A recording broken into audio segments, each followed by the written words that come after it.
Article 43 of the Indian constitution किसके बारे में है? ये है डीपीएसपी का एक आर्टिकल। डीपीएसपी मतलब directive principle of state policy. Article 36 से लेकर 51 तक सारे आर्टिकल डीपीएसपी के अंदर आते हैं। और DPSP part 4 of Indian constitution का है, इंडियन कॉन्स्टिट्यूशन का 4th पार्ट है। इंडियन कॉन्स्टिट्यूशन ना टोटल 22 पार्ट में डिवाइडेड है। पहला पार्ट है union and it's territory. Article 1 काफ़ी इंपॉर्टेंट है, इंडिया दैट इज भारत याद रखना है। पार्ट सेकंड है सिटीजनशिप। पार्ट थर्ड है फंडामेंटल राइट। पार्ट फोर्थ है डीपीएसपी। डीपीएसपी के आर्टिकल 36 से लेकर 51 तक, 36 to 51। आर्टिकल 43 किसके बारे में है? ये है कॉटेज इंडस्ट्री से फोकस करना है। देखो डीपीएसपी के सारे आर्टिकल या डीपीएसपी इसलिए है कि ये गाइडलाइन प्रोवाइड करता है पॉलिसीज़ बनाने में गवर्नमेंट को। तो डीपीएसपी जैसे कि फंडामेंटल राइट है वो इन्फोर्सेबल है, जस्टिसिएबल है। मतलब अगर हमारे फंडामेंटल राइट हमसे कोई छीन रहा है तो हम कोर्ट में जा सकते हैं, बट डीपीएसपी को लेकर हम कोर्ट में नहीं जा सकते। मतलब कोर्ट सरकार को नहीं कह सकता कि तुम्हें ये चीज़ लागू ही करनी पड़ेगी, बट एक गाइडलाइन दी है कि जो भी पॉलिसीज़ बना रहे हो इन चीज़ों को ध्यान में रखो। तो हर एक आर्टिकल किसी न किसी के बारे में है। तो आर्टिकल 43 किसके बारे में है?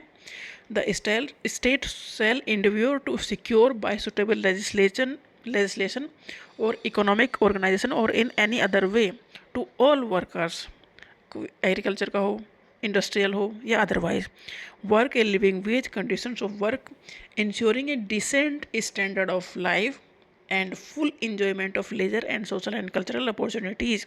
मतलब वो जो भी काम कर रहा है, जहाँ भी काम कर रहा है, वो ढंग से काम कर सके और एन्जॉय भी करे उस चीज़ को, एक्सप्लोइटेशन कुछ ना हो, एंजॉय करें, सोशल और कल्चरल अपॉर्चुनिटीज रहें।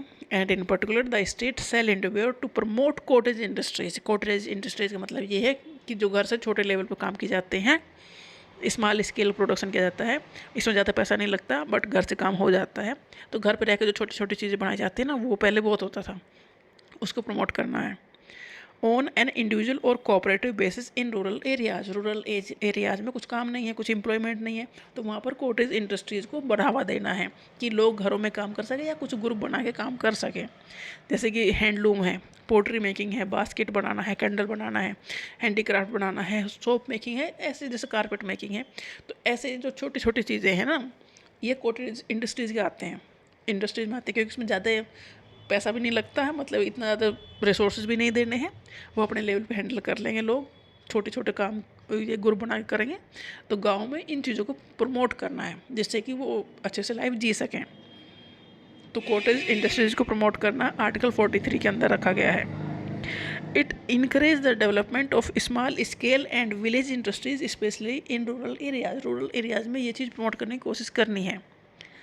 ऑन इंडिविजुअल और कोऑपरेटिव लाइन्स, मतलब एक छोटे छोटे ग्रुप बना के काम कर रहे हैं या उन्हें इस चीज़ सिखानी है, कुछ ऐसा करना है जिससे कि वो ये अपना काम कर सकें।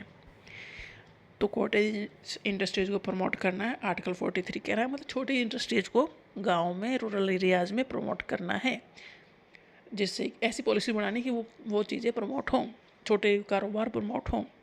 वो कैपिटल इंटेंसिव भी नहीं है, मतलब ज़्यादा कैपिटल उसमें लगे, ऐसा भी नहीं बहुत ज़्यादा पैसा लगेगा तब इनकम शुरू होगी, ऐसा नहीं है। लोकल लेवल पर सब चीज़ें मिल जाएंगी, रॉ मटेरियल सब मिल जाता है उन्हें, तो वो काम कर सकते हैं। तो आर्टिकल 43 कह रहा है कि जो कॉटेज इंडस्ट्रीज़ हैं स्पेशली रूरल एरियाज़ में, उन्हें प्रमोट करने की कोशिश करनी है।